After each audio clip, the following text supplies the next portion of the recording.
آئندہ ایک ہفتے کے دوران واشنگٹن اور تہران کے درمیان معاہدہ طے پا سکتا ہے۔ امریکی صدر ڈونلڈ ٹرمپ نے ایک بار پھر ایران کے ساتھ ممکنہ معاہدے پر امید کا اظہار کر دیا۔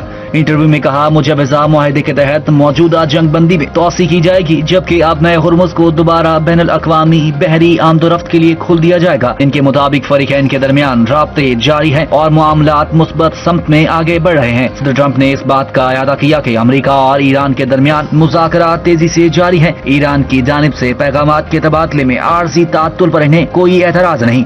بولے، اس کا یہ مطلب نہیں ہے کہ امریکہ دوبارہ فوجی کارروائی کی طرف جائے گا۔ ان کا کہنا تھا واشنگٹن اپنی بحری ناکہ بندی برقرار رکھے گا اور ایران کے ساتھ ایسے معاہدے کا منتظر ہے جو امریکی شرائط اور مفادات کے مطابق ہو۔ امریکہ اپنے موقف سے پیچھے نہیں ہٹے گا۔ امریکی صدر ڈونلڈ ٹرمپ نے اسرائیلی وزیر اعظم نتن یاہو کو پاگل قرار دے دیا۔ صدر ٹرمپ اسرائیلی وزیر اعظم نتن یاہو سے ٹیلی فونک گفتگو پر انتہائی بد زبانی سے پیش آئے۔ امریکی ویب سائٹ کی رپورٹ کے مطابق ٹرمپ نے نتن یاہو سے گفتگو کرتے ہوئے کہا کہ بیروت پر حملے کیے تو اسرائیل دنیا میں مزید تنہا ہو جائے گا۔ میں نہیں ہوتا تو تم جیل میں ہوتے، میں تمہاری چمڑی بچا رہا ہوں۔ امریکی صدر نے کہا، ہر شخص اب تم سے اور اسرائیل سے نفرت کرتا ہے۔ ٹرمپ طیش میں نتن یاہو پر چلائے کہ تم کیا احمقانہ کام کر رہے ہو۔ رپورٹ میں انکشاف کیا گیا کہ ٹرمپ کے جواب میں اسرائیلی وزیر اعظم اوکے اوکے کہتے رہے۔ جنوبی لبنان میں اسرائیلی حملوں کا سلسلہ جاری۔ تازہ فضائی کارروائیوں میں مزید 4 افراد جاں بحق جبکہ متعدد زخمی ہو گئے۔ لبنانی ذرائع کے مطابق ضلع سیدا کے قصبے مروانیہ پر اسرائیلی فضائی حملے کیے گئے۔ امدادی ٹیموں نے ملبے تلے دبے افراد کو نکالنے کا عمل شروع کر دیا۔ ضلع سوار کے قصبے بازوریا پر ہونے والے ایک اور فضائی حملے میں 3 افراد زخمی ہوئے۔ مسلسل حملوں کے باعث سرحدی علاقوں میں صورتحال بدستور کشیدہ ہے۔ شہری آبادی میں خوف و ہراس پایا جا رہا ہے۔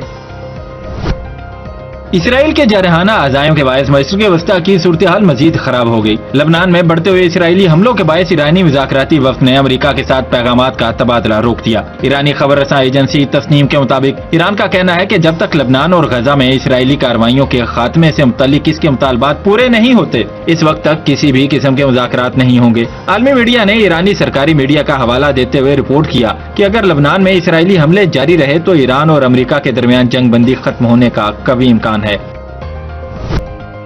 ایران کے امریکہ سے پیغامات کا تبادلہ معطل کرنے کی خبروں پر عالمی مارکیٹ میں تیل کی قیمتوں میں اضافہ ہونے لگا۔ عالمی مارکیٹ میں WTI خام تیل کی قیمت $6.96 اضافے سے $94.32 فی بیرل ہو گئی۔ عالمی مارکیٹ میں برنٹ کروڈ آئل کی قیمت بھی $6.24 اضافے کے بعد $97.36 فی بیرل ہو گئی۔ غزہ، لبنان، سوڈان اور یمن میں جاری خون ریزی پر ترکیہ کے صدر رجب طیب اردوان کی تشویش۔ کہا، حملوں کے ذریعے خطے کی صورتحال کو مخصوص مفادات کے حق میں موڑنے کی کوششیں کی جا رہی ہیں۔ انہوں نے کہا کہ ترکیہ ایسے تمام منصوبوں اور سازشوں کو ناکام بنانے کے لیے بھرپور کردار ادا کر رہا ہے۔ کابینہ اجلاس کے بعد خطاب کرتے ہوئے صدر اردوان نے کہا، مشرق وسطی میں جاری تبدیلیاں غیر معمولی نوعیت کی ہیں اور ترکیہ امن و استحکام انصاف کے قیام کے لیے اپنی کوششیں جاری رکھے گا۔ بولے، ترکیہ ایسے تمام اقدامات کے خلاف کھڑا ہے اور مظلوم عوام کی حمایت جاری رکھے گا۔